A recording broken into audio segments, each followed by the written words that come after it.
hermanos sean unidos, porque esa es la ley primera. Tengan unión verdadera en cualquier tiempo que sea, porque si entre ellos pelean, los devoran los de afuera. 90 buques mercantes, 20 de guerra, 20 de guerra.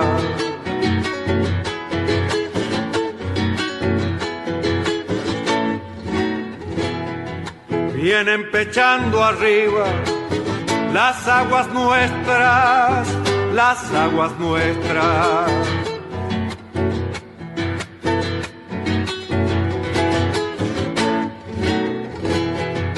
Veinte de guerra vienen con sus banderas, con sus banderas.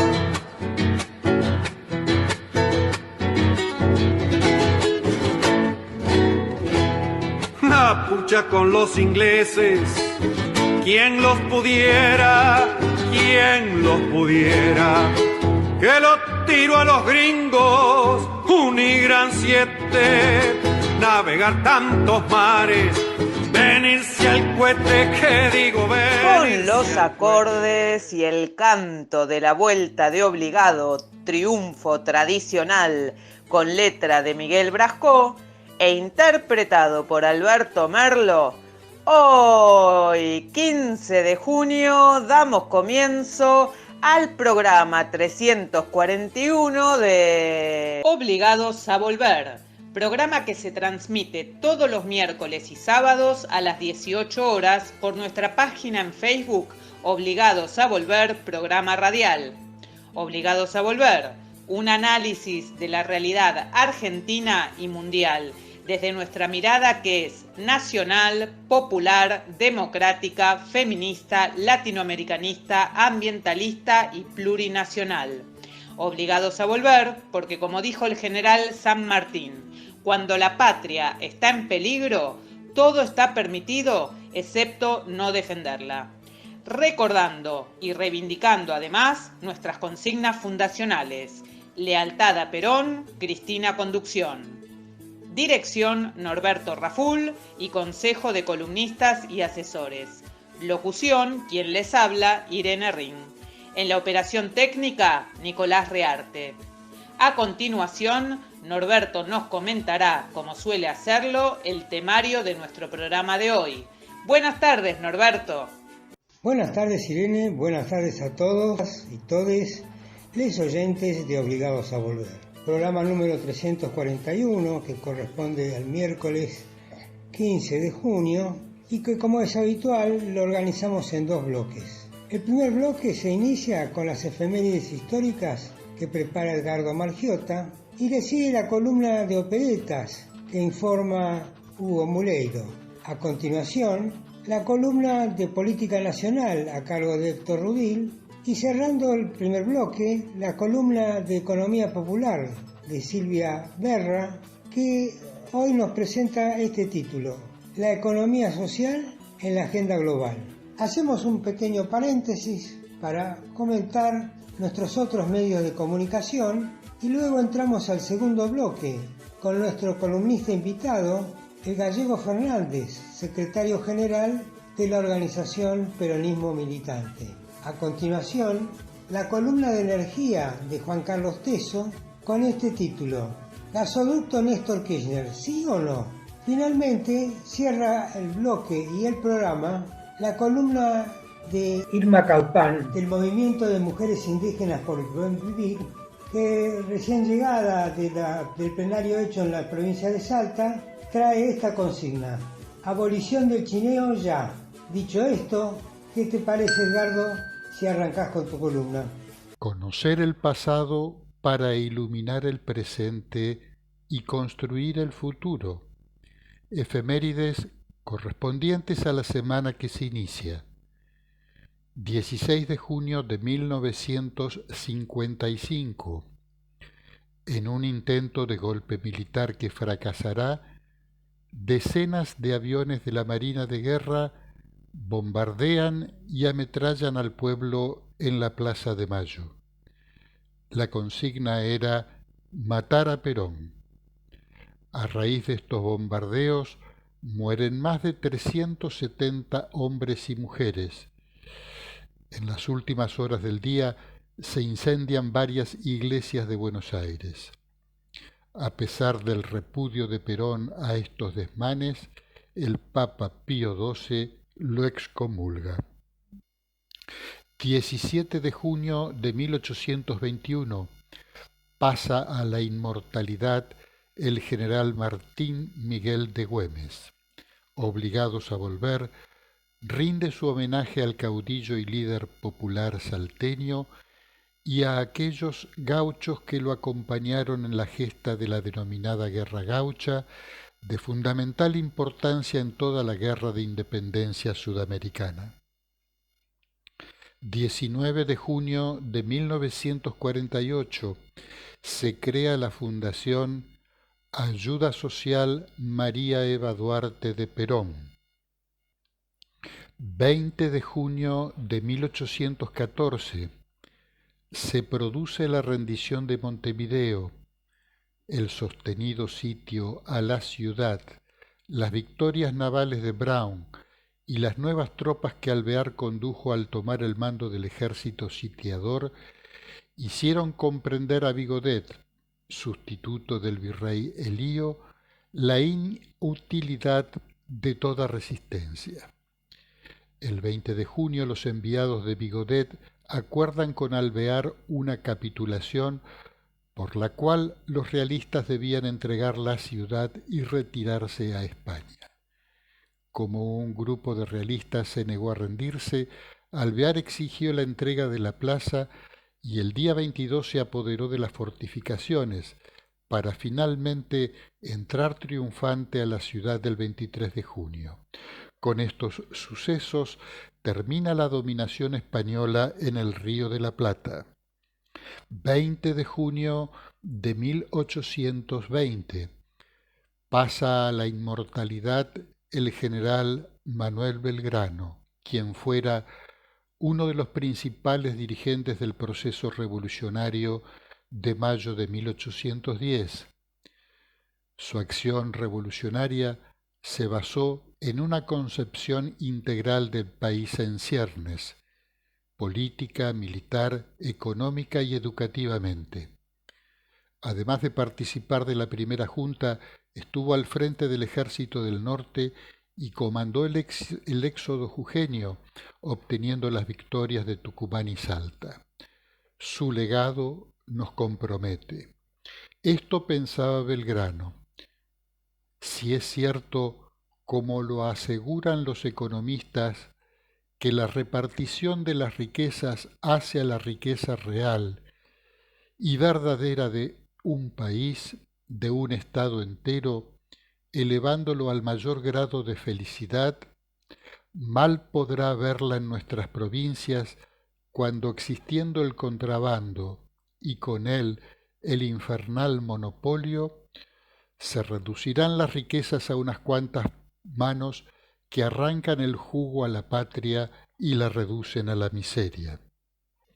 20 de junio de 1949, en conmemoración del fallecimiento de Manuel Belgrano, el presidente Juan Domingo Perón manifiesta que, interpretando sus ideas y sentimientos que lo impulsaran a destinar sus bienes y recompensas para construir escuelas en la rudimentaria comunidad argentina de su tiempo, deseo anunciar que desde hoy quedarán suprimidos los actuales aranceles universitarios en forma tal que la enseñanza sea absolutamente gratuita y al alcance de todos los jóvenes argentinos que anhelan instruirse para el bien del país. Para honrar a los héroes, nada mejor que imitarlos. El anuncio se concretó por decreto del 22 de noviembre de ese año. 20 de junio de 1973, retorno definitivo de Perón a la Argentina tras 18 años de exilio.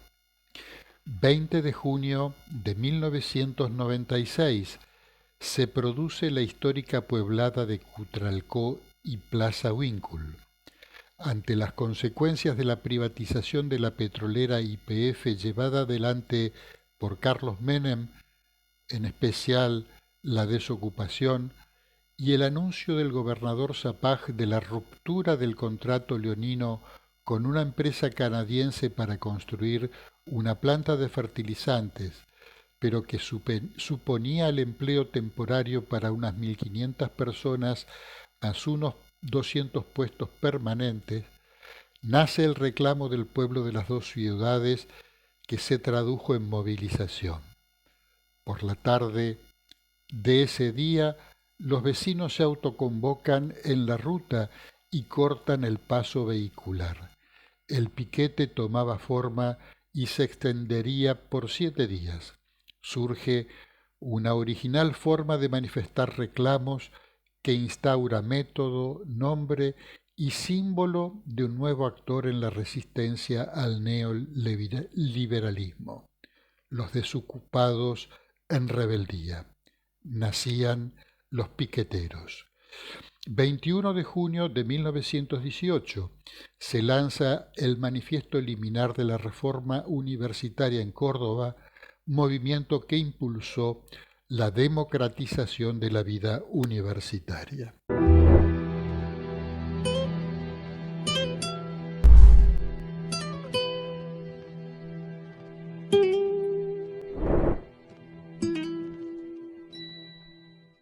Furia mediática a nombre de Estados Unidos, por Hugo Muleiro. Voz, Alejandra Benaglia. La reacción del presidente estadounidense Joe Biden ante los decididos reclamos que expresó Alberto Fernández en la Cumbre de las Américas quedaron como tímidas y timoratas al lado de las reacciones furiosas de los medios argentinos opositores. La descalificación editorial de la política exterior se encadena además con un despliegue estridente respecto de un avión venezolano de carga cuyo arribo a Ezeiza es usado para recuperar, como en campañas electorales anteriores, el fantasma del terrorismo iraní. Aplicando el manual, exponentes de Juntos por el Cambio y de la Camarilla, que se dice representante de la comunidad judía, reaccionaron en sintonía con estos títulos y crónicas. El discurso del presidente en Los Ángeles tuvo una primera reacción dubitativa de Clarín, cuando el viernes tituló que Fernández defendió sin exagerar a Cuba y Venezuela. La concesión aparente, sin embargo, encierra una falacia, repetida en una interminable serie de notas. Lo de la defensa de gobiernos que estos medios detestan, puesto que en la intervención no hubo una sola mención a la situación interna de esos países, sino la reivindicación de reuniones continentales en las que un actor no se autoatribuya el poder de abrir y cerrar la puerta según sus objetivos geopolíticos. Van der Koy y Roa encabezaron la embestida de Clarín, replicada por firmas de segundo orden del diario como Nievieskiewicz y Miniaski. La Nación fue más intensa. Morales Solá, Laborda, Dapelo, Jacqueline, Liotti, Matus Ruiz y otros soldados y soldadas teclearon con obediencia ciega.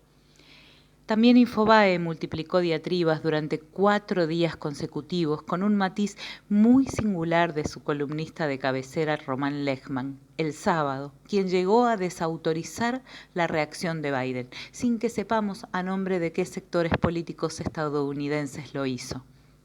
El jefe de la Casa Blanca, según trascendidos coincidentes, dijo que espera la invitación a la cumbre de la CELAC que le anticipó Fernández, pero Lechman avisa que esa decisión es revisada ahora por el Consejo de Seguridad y el Departamento de Estado y que es poco probable que Biden asista. Los tonos de indignación son variados, pero pocos llegan al extremismo ya frecuente de Morales Solá en La Nación, quien pronostica consecuencias fácticas, léase represalias de Estados Unidos.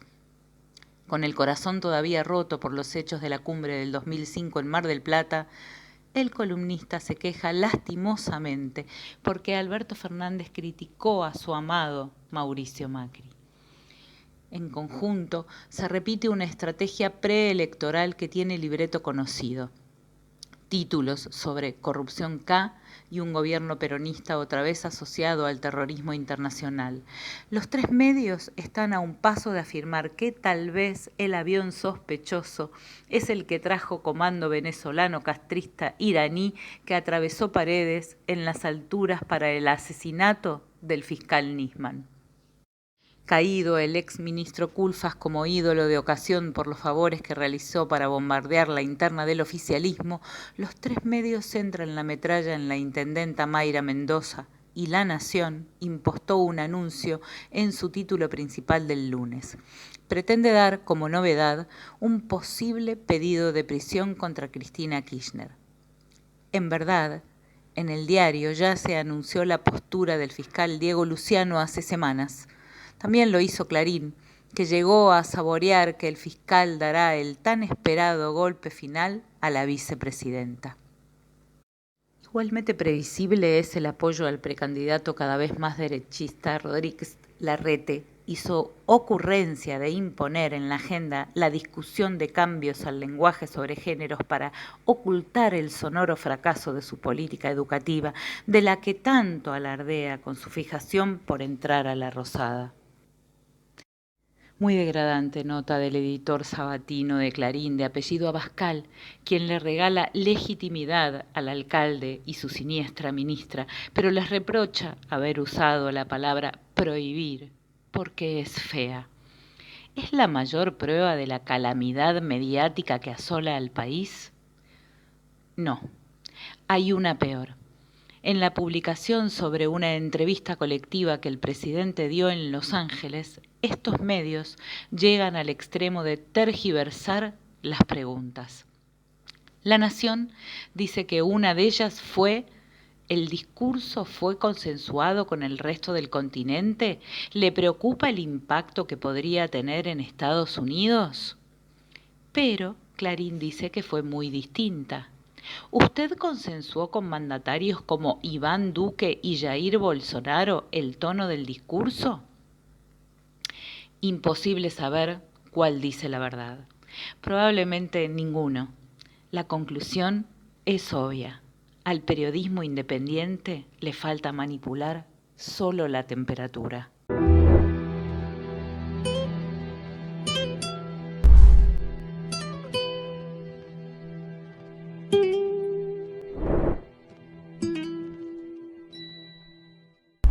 Buenas tardes, soy Héctor Roudil. Lunes 13 de junio de 2022. Retomando el hilo de la semana anterior, se debe neutralizar la muletilla intencionada de que no se puede ganar con inflación, pues se puede gobernar perfectamente si se la controla a través de salarios mínimamente superiores a los precios y de paliativos económicos tales como bonos y otros instrumentos para el aguante de quienes no están asalariados, pero contribuyen largamente al ingreso nacional, como es el caso de los cartoneros o, para mejor decir, recicladores, siendo un tema a resolver que no se maten reemplazando a los animales de tiro. Se puede ganar perfectamente una elección en un contexto de inflación controlada, porque todos sabemos que la inflación que nos dejó Macri, del 25 al 52% o más, deliberadamente y con alevosía, no se puede bajar rápidamente. Apostemos a llegar al 2023 con un 40-50% de inflación, por ejemplo. Recordemos que cuando ocurrió el golpe que derrocó al tercer gobierno peronista en marzo del 76, impidiendo que el peronismo ganara por cuarta vez las elecciones, el ministro de facto, Martínez de Oz, dijo: votaron la inflación, refiriéndose al electorado triunfante. Nada más inexacto, pues Perón y Helbar en el año 1973 lograron 0% de inflación con el Pacto Social, que congeló precios y salarios y retrotrajo los precios a fechas anteriores, con el acatamiento de todos los formadores de precios, entre otras medidas. Quien produjo la inflación, a través del ministro López Rega y el ministro Rodrigo, una vez muerto Perón, fue Ricardo Sin, autor intelectual del Rodrigazo, con aumentos del 100% el dólar, 75% las tarifas de servicios públicos, 200% la nafta, etc. Todo lo cual pulverizó los salarios que habían aumentado solo un 46%, que luego los sindicatos llevaron a aumentos salariales de 160% para risa de los factores de poder.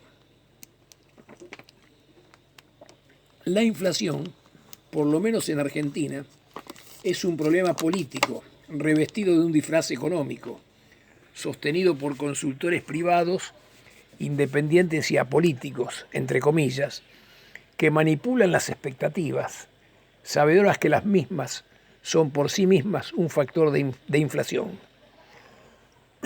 Perón, en cambio, escribía en su modelo argentino para el proyecto nacional lo siguiente: la inflación se combate con capacidad política para usar el remedio natural dado por una política de precios e ingresos, a despecho de las recetas internacionales que sugerían bajar la demanda o contener el gasto, olvidando el sentido social del gasto público, o restringiendo el crédito, olvidando también el papel generador de empleo que desempeña la expansión de las empresas y la baja de la demanda de los trabajadores mediante la baja del salario real.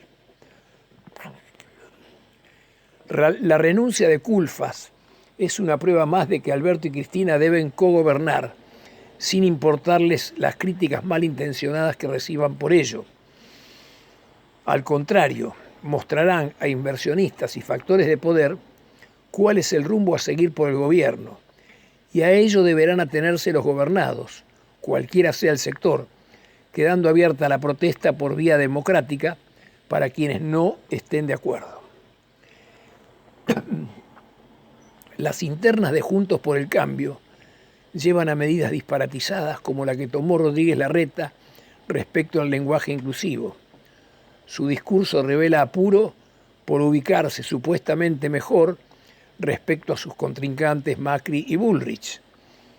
Así retomará el programa de los 90, prometiendo eliminar derechos laborales y previsionales, ajustando a los asalariados, jubilados y vulnerables en general. Si decía lo que iba a hacer no me votaba nadie, decía Menem, quien llegó a tener con esas medidas 17% de desempleo que se transformó en 25% cuando gobernó la Alianza. También Larreta propone un gobierno de coalición como algo novedoso y original frente a las coaliciones de Juntos por el Cambio y el Frente de Todos, que fueron ambas coaliciones y gobierno de coalición. Bullrich también se remite a los 90, proponiendo medidas económicas y políticas a aplicar con dureza según ella, sin anestesia, decía Carlos Menem. Macri muestra sus garras ocultas de republicanismo antidemocrático, despotricando contra la sentencia a Yanine Áñez en Bolivia por golpista.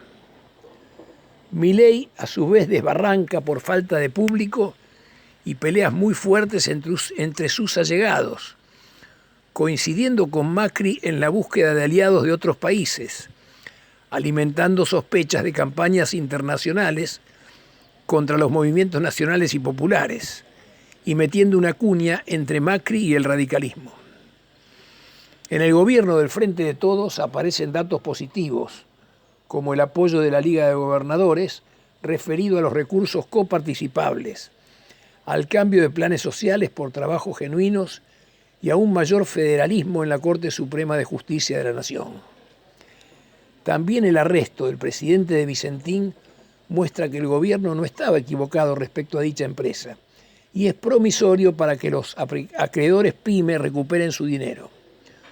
Por el lado de la izquierda, en cambio, se avecinan días difíciles por el intento del gobierno de disminuir el reparto de planes sociales en la búsqueda de trabajo genuino. Es notorio también el sembrado de desánimo que hace la oposición, sin conocimiento verdadero de las causas a denunciar, cayendo en el ridículo. Así pasó respecto a denuncias por la construcción del gasoducto Néstor Kirchner, siendo descalificados absolutamente por un desconocimiento total del tema, según Aramguren, ex ministro del PRO. Los señalados fueron los legisladores Graciela Ocaño y Waldo Wolf, diputados de Juntos por el Cambio, y Yamil Santoro, titular de Republicanos Unidos de la Ciudad de Buenos Aires. En el caso de los dos primeros, no se trata de buscar la verdad, sino de machacar en la cabeza de la población para desacreditar al gobierno de todos y todas, para neutralizar las buenas noticias que viene cosechando el gobierno, tanto en el frente externo como en el interno.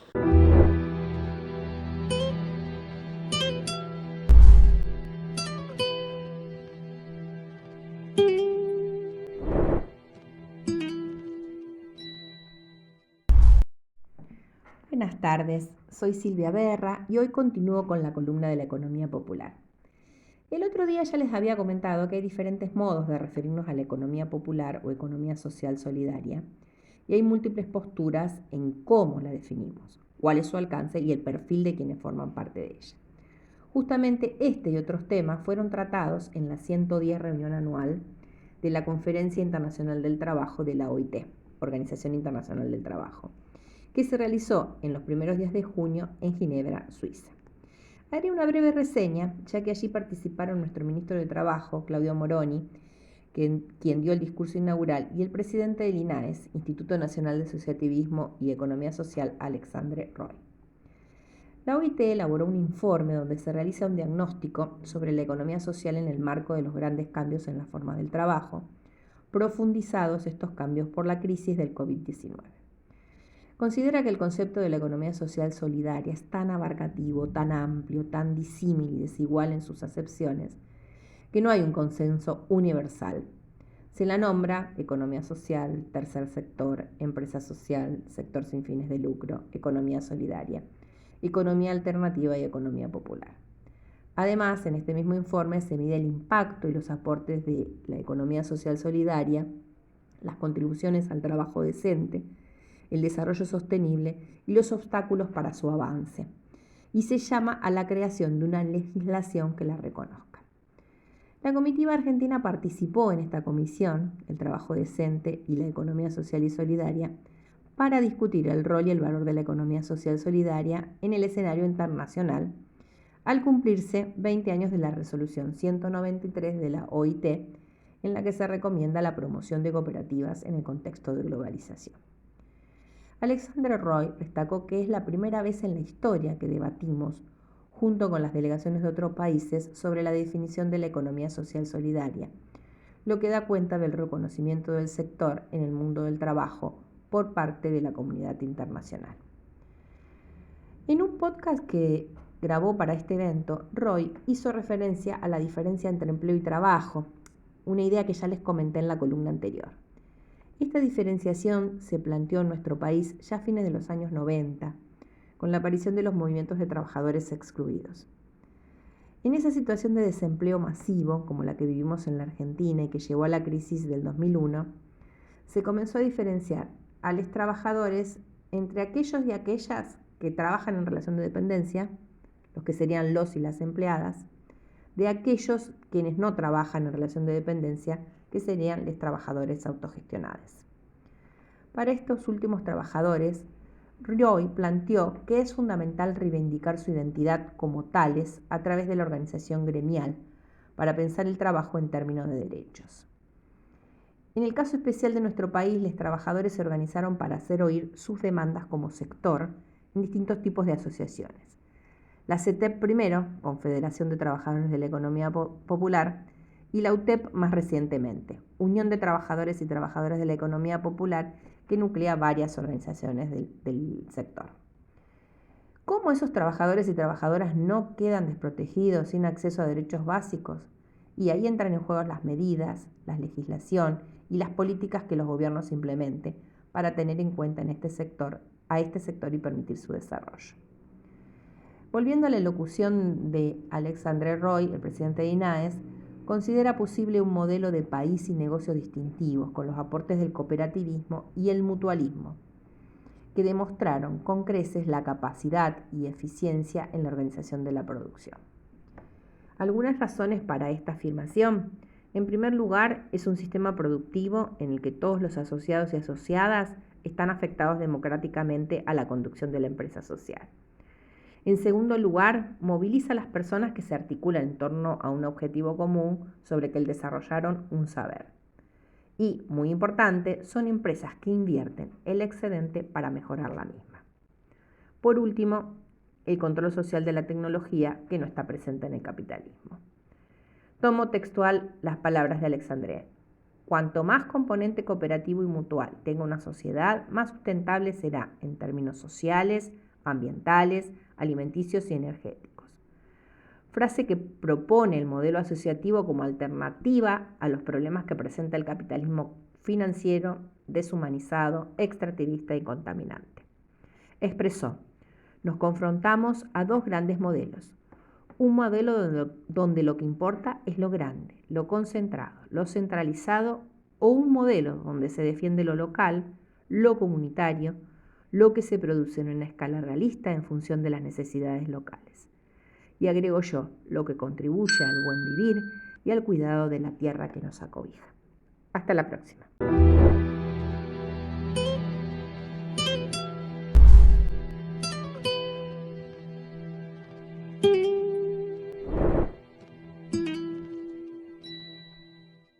Obligados a Volver se solidariza con Milagro Sala, injustamente detenida desde enero de 2016, y con todos los demás detenidos y perseguidos por el régimen macrista y sus cómplices del sistema judicial, por la pronta liberación de los presos políticos.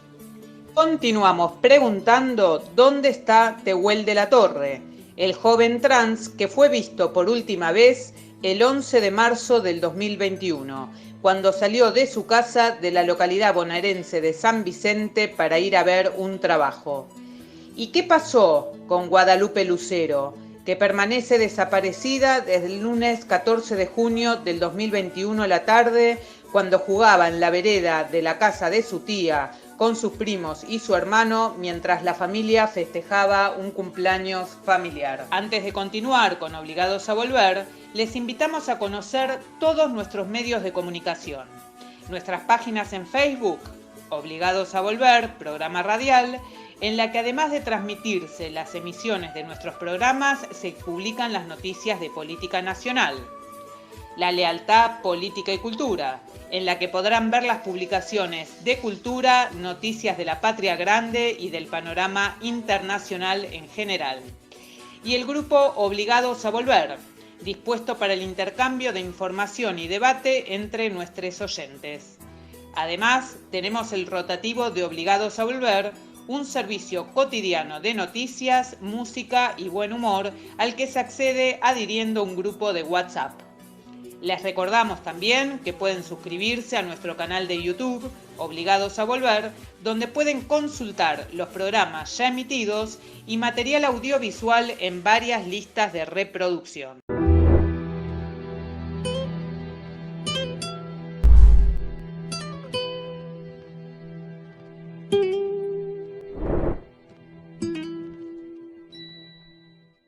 Bueno, un fuerte saludo y un abrazo allí para toda la audiencia de Obligados a Volver y también al equipo que lleva adelante esta tarea de difundir el pensamiento nacional y popular. Un abrazo. Digo, para arrancar, la situación internacional. Vemos a partir del conflicto ruso-ucraniano un despliegue de hipocresía tal que realmente asombra.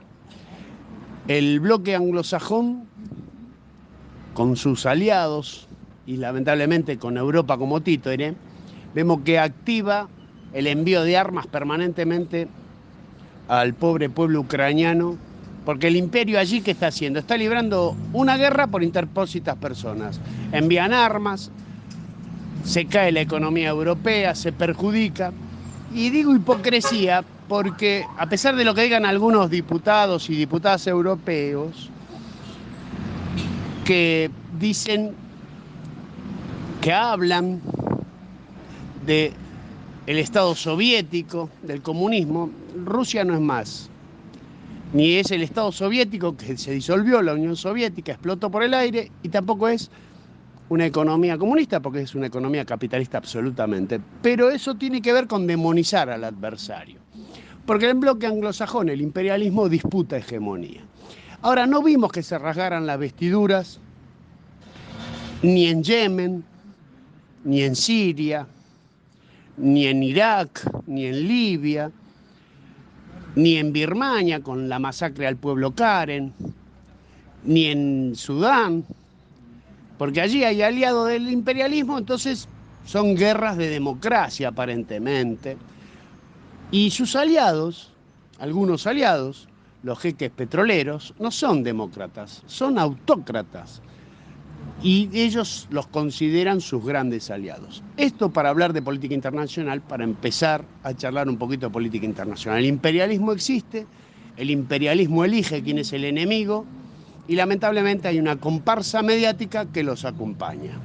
Pasando ahora a lo que nos compete directamente, que es nuestra patria grande, que es Latinoamérica, Hispanoamérica, la América criolla, nuestra América, la América mestiza. Digo, el discurso de Alberto en Los Ángeles, en la Cumbre de las Américas, coordinado, coincidiendo con AMLO de México y con Bolivia, es nada más ni nada menos que colocarse en la visión estratégica que tenía Juan Perón en términos de patria grande, en términos de Sudamérica.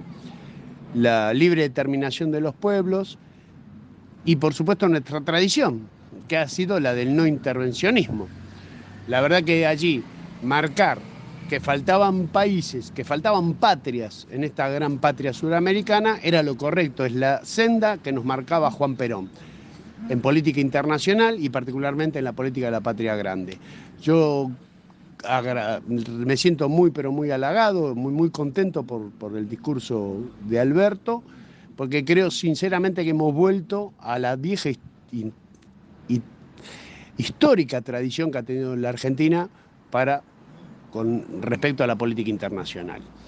Es ahí frente a Mr. Biden decirle todas estas cosas en la cara es un gesto muy importante y un gesto para valorar. Y vuelvo a remarcar, se inscribe en nuestra tradición histórica, la tradición histórica del pueblo argentino y de los gobiernos de carácter nacional y popular con respecto a la libre autodeterminación de los pueblos, y que en el prepotente del continente, que cree que es el patio trasero, mete bloqueos, invade, porque esto es lo que finalmente hace el imperialismo anglosajón. Lo hemos sufrido, llevamos más de 200 años sufriéndolo, y realmente hay que valorar el discurso de Alberto allí en Los Ángeles. Con respecto al plano interno, a nuestro plano nacional, es cierto que hay mucha confusión, es cierto que hay desaliento, es cierto que hay dudas. Ahora, a mí me parece que allí nosotros tenemos, como militantes, un rol, una tarea central. Y es que tenemos que explicar la situación, de dónde venimos, porque no se puede plantear claramente hacia dónde vamos si no sabemos dónde estamos y de dónde venimos. Digo, la destrucción de 4 años que el señor Macri hizo de la Argentina, destruyendo pymes, bajando los niveles salariales, destruyendo paritarias, destruyendo, digo, en términos de que fueran a la baja, perdiendo capacidad de compra de nuestro pueblo, dejando un tendal de desocupación. Esto es lo que heredamos, y ni que hablar de la deuda con los privados, la deuda con el Fondo Monetario Internacional. Entonces es lógico, es natural que haya desaliento, desánimo, confusión. La tarea nuestra es explicar la etapa anterior, qué es lo que heredamos del gobierno que encabezaba Mr. Macri, y el rol nuestro es particularmente allí donde hay confusión, desaliento, desilusión, es llevar certeza y esperanza.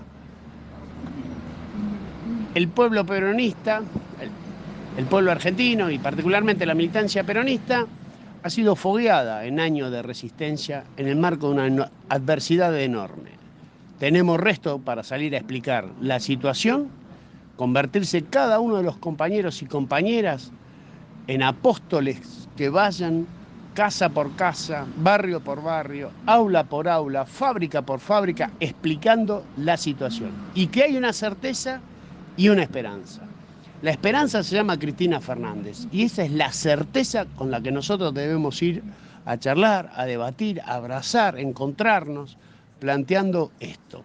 Compañeros, hay una certeza y hay una esperanza. La esperanza es Cristina Fernández y hay un horizonte en el que nosotros tenemos que siempre poner nuestros sueños, que es el de la patria grande, la felicidad del pueblo, que lo resumía ya nuestro maestro Juan Perón.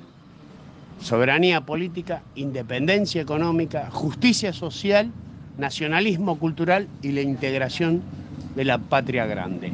Si nosotros somos capaces de dar vuelta el desaliento, el desánimo y de aclarar la confusión, nos encaminamos hacia un 2023 en el cual, en el año 2023, nosotros tenemos una obligación, es que ellos no vuelvan, es que ellos no sean los que ganen las elecciones, porque es lo peor, es la peste, o mejor dicho, son las 7 plagas que van a caer sobre la Argentina.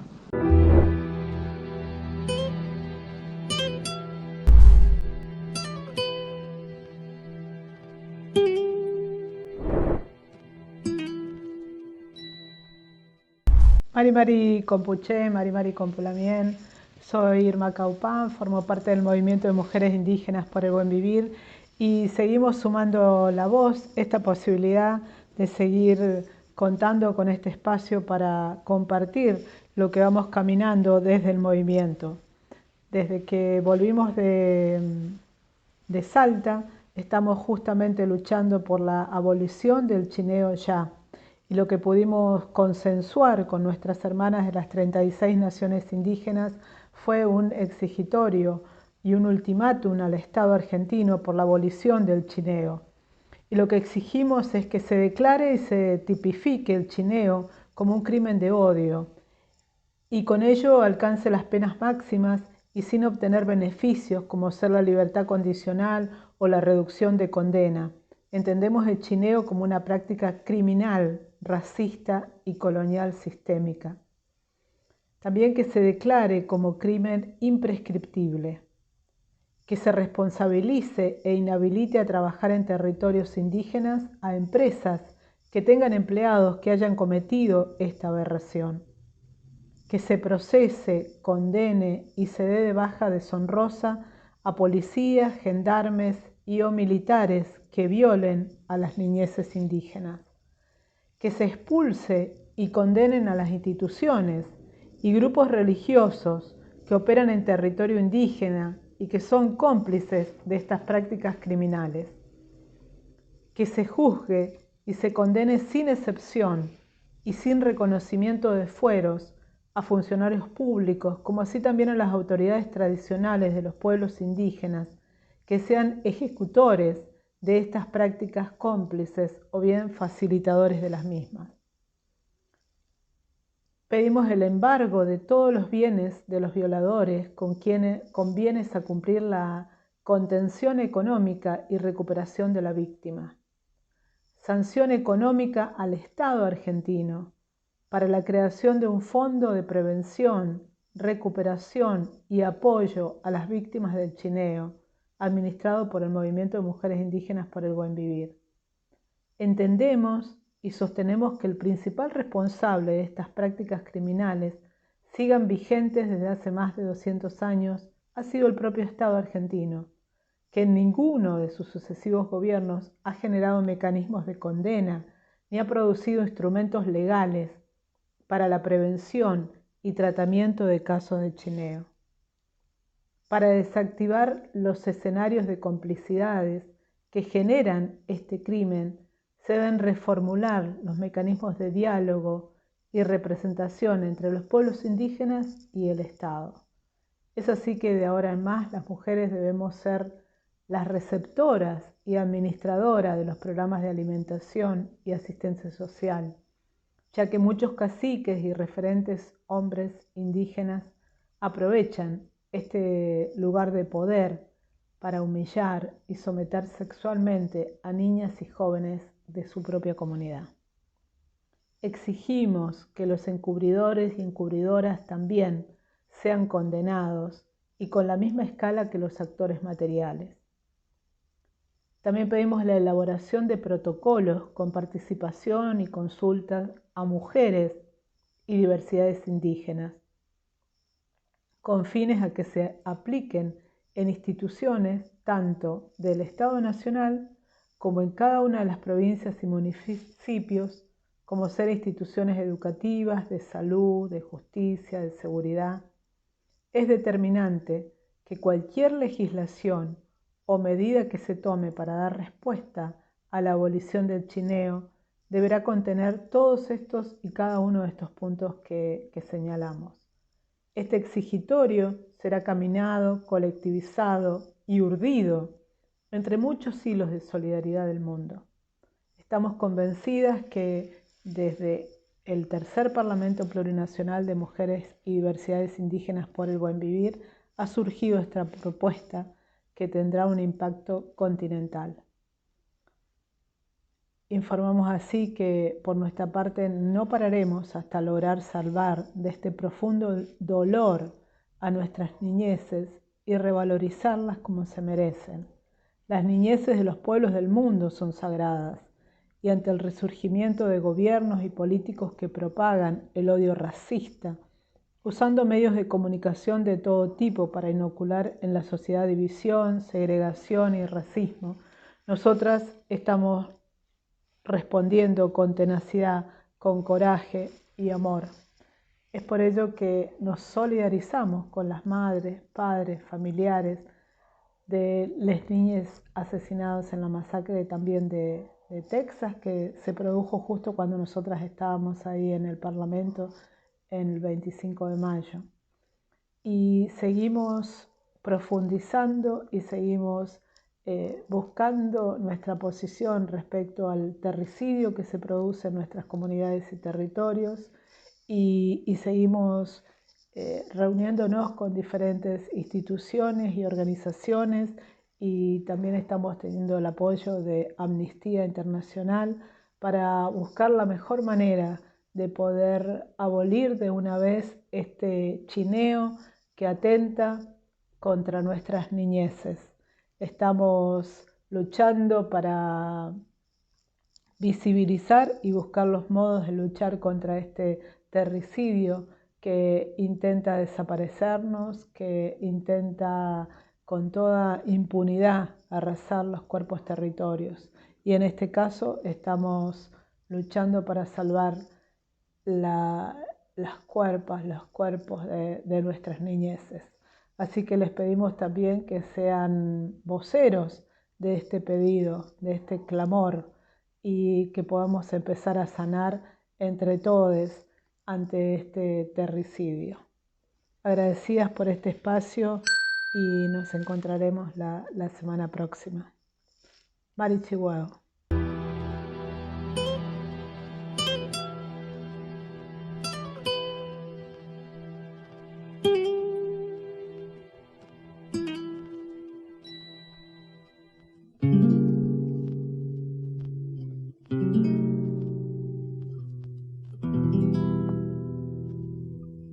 Se nos está terminando el programa. Agradecemos a nuestro operador Nicolás Rearte por su trabajo que nos permite salir al aire, a todos les oyentes por su atención, especialmente a los que ponen me gusta en nuestras páginas de Facebook. Antes de despedirnos, les recordamos que nuestro programa de radio Obligados a Volver se transmite todos los miércoles y sábado, siempre a las 18 horas, y tenemos una nueva propuesta. La entrevista, un buceo sobre los orígenes y actividades actuales de personalidades destacadas, los lunes a las 21 horas. También les informamos que desde mediados del año pasado nos hemos incorporado a la red de programas de radio Vamos a Andar, sumando a muchos de sus integrantes a nuestra lista de columnistas invitados.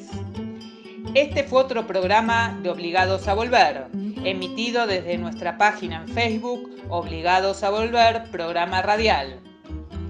Volvimos, pero estamos obligados a seguir militando, porque la patria sigue estando en peligro, ya que la derecha reaccionaria conspira para derrocar a nuestro gobierno, que con sus aciertos y errores trata denodadamente de resolver las dificultades provocadas por las dos pandemias.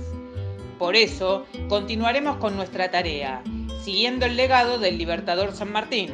Cuando la patria está en peligro, todo está permitido, excepto no defenderla. Recordando y reivindicando nuestras consignas fundacionales. Lealtad a Perón, Cristina Conducción.